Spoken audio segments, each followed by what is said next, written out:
이 북핵 문제 해결을 위한 미국과 중국 간의 회담 성과 없이 끝난 가운데 북한의 장거리 미사일 발사 움직임이 포착된 겁니다. 앞으로 대북 제재와 남북 관계, 김용현 동국대학교 북한학과 교수와 짚어보겠고요. 이 사우디아라비아 왕실이 2013년 말레이시아 총선 선거운동 기간에 나집 라작 총리 개인 계좌에 우리 돈으로 이 8천억 원이 넘는 돈을 입금한 것으로 확인이 됐습니다. 글로벌 정면 승부 사우디 현지 연결해서 관련 소식 들어보겠습니다. 오늘 문자는 프로그램 들으시면서 생각나는 의견 자유롭게 보내주시고요. 문자 서비스 샵 0945입니다. 짧은 문자 50원, 긴 문자 100원에 정보 이용료가 있습니다. 정면 인터뷰 김용현 동국대학교 북한학과 교수와 함께하겠습니다. 교수님 안녕하세요. 네, 안녕하십니까? 네, 이 북한의 장거리 미사일 발사 움직임이 포착됐다고 하는데요. 빠르면 네. 일주일 안에 발사될 것이다. 이런 예상도 나오는데 이 북한의 핵실험과 관련된 제재를 논의하는 과정인데 미사일을 발사한다? 이거 도대체 어떤 의도일까요? 우선은 북한 입장에서는 유엔에서의 지금 제재의 분위기가 지금 미국과 중국 사이에서 좀 갈등이 있는 이런 흐름들을 보면서 북한이 여차하면 장거리 로켓도 발사할 수 있다. 이런 능력들을 좀 보여주면서 그러면서 국제사회와의 각을 세워가겠다. 뭐 그런 의도가 있는 것 같습니다. 네, 그런데요. 과거에도 보면 핵실험 이후에 그 로켓 발사를 한달지 또는 로켓 발사 이후에 핵실험을 하는 이런 패턴들이 있었는데요. 어쨌든 북한으로서는 중국이 적극적으로 북핵 문제와 관련돼서 북한을 압박할 수 없다. 이런 것들을 보면서 그런 과정에서 장거리 로켓 발사까지 하는 그걸 통해서 핵 능력의 그런 진전, 핵 능력이라고 하는 것이 결국 핵 개발 그 자체도 그렇지만 그것들을 투발하는 수단도 포함하고 있기 때문에 그런 것들을 북한이 좀 더 적극적으로 지금 이 분위기에서 만들어 놓겠다. 그런 의도에서 그런 로켓 발사 카드를 만지작거리고 있다 이렇게 봐야 된다. 그래도요. 이 안보리에서 이미 북한의 탄도미사일 실험은 하지 못하도록 지금 돼 있지 않습니까?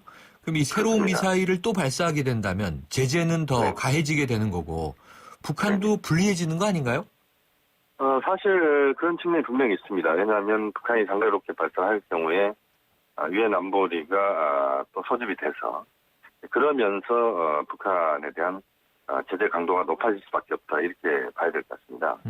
현재도 이제 핵실험 이후에 4차 핵실험 이후에 제재 수위를 놓고 지금 국제사회가 갑론을박이 있는 상황인데 이런 상황에서 중국에 좀 더 북한을 좀 지원하는 이런 흐름들에 상당히 좀 부정적인 영향을 줄 수도 있는 그런 사태로 로켓 발사가 갈 수도 있다. 다만 북한 입장에서는 지금 국제사회가 북한에 대해서 제재를 한다고 해도 뾰족한 수단이 없다. 이런 것들로 북한 판단하고 그런 과정에서 7차 당대를 앞둔 지금 상황에서 핵 능력의 과시 또 장거리 로켓 발사 능력의 과시.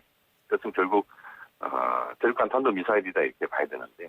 그런 정도의 능력들을 보여주면서 미국과 국제사회를 역으로 압박하는 그런 북한의 의도가 지금 깔려있다 이렇게 볼 수도 있습니다. 네, 교수님 말씀 주신 그 대목이 문제인 것 같은데요. 이 북한의 4차 핵실험과 관련된 이 안보리의 제재가 지금 뭐 3주가 지나서 한 달 가까이 되도록 아직 윤곽을 잡지 못하고 있지 않습니까?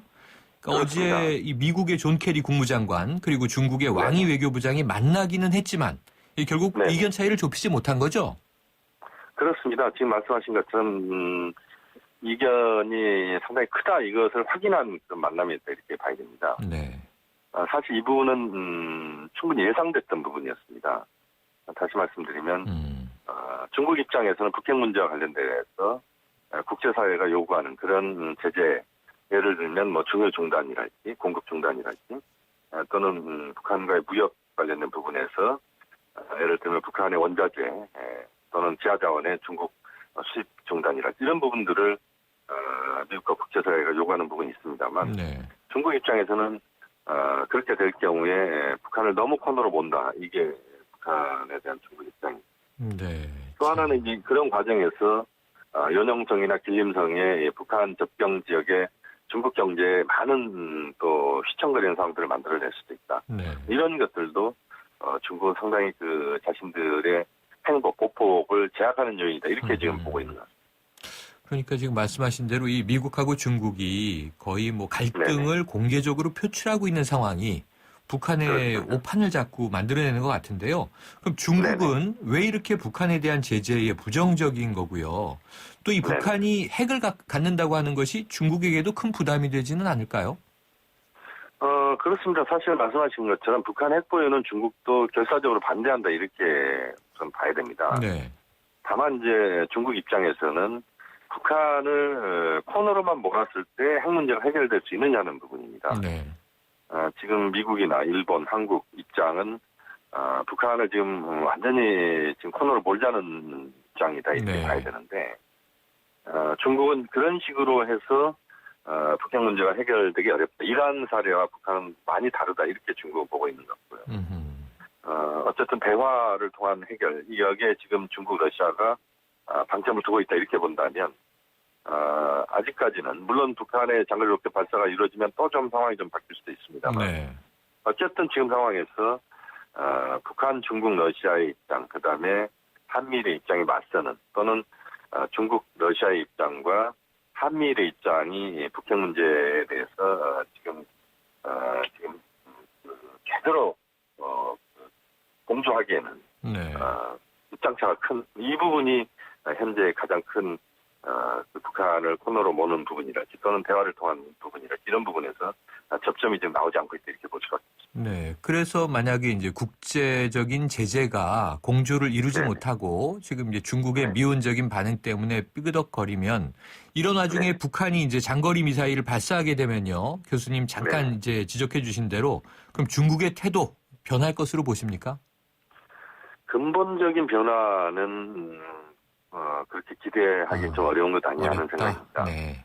왜냐하면 중국이 북한에 갖고 있는 것은 한편으로는 국제사회의 중요한 어떤 그 지도국가 일원으로서 북한에 대한 압박에 공조한다. 이것은 또 중국의 하나의 입장이면서도 또 하나는 북한에 대해서 전략적 이해관계가 중국에겐 있다. 이게 중국의 분명한 입장입니다. 네.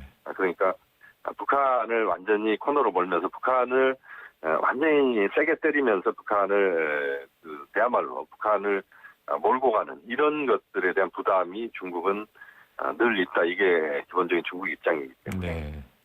근본적으로 북한이 장거리로 그렇게 발사를 한다고 하더라도 네. 중국이 국제사회 제재에 지금 수준보다 훨씬 높은 수준에 동참한다. 이렇게 보기는 현실적으로 쉽지 않다고 볼 수 있습니다. 네. 그럼 이게 계속 좀 악순환의 과정인 것 같은데요. 아까 패턴이라는 말씀도 하셨잖아요.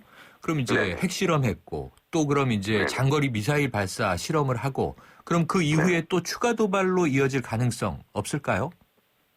지금 상황에서는 이제 장거리 로켓 발사를 우리가 좀 더 지켜봐야 될 부분이 있습니다. 왜냐하면 일부 언론에서는 뭐 당장 뭐 내일 모레 로켓 발사가 있다 이렇게 이야기를 하고 있습니다만 네. 북한은 지금 국제사회에 특히 대북 제재 분위기가 어느 수준인지를 명확하게 좀 확인을 하려고 할 겁니다. 네. 지금 이제 왕이 부장과 캐리 장관의 그저께 그 만남에 대해서도 북한은 촉각을 곤두세웠다 이렇게 봐야 되는데 네.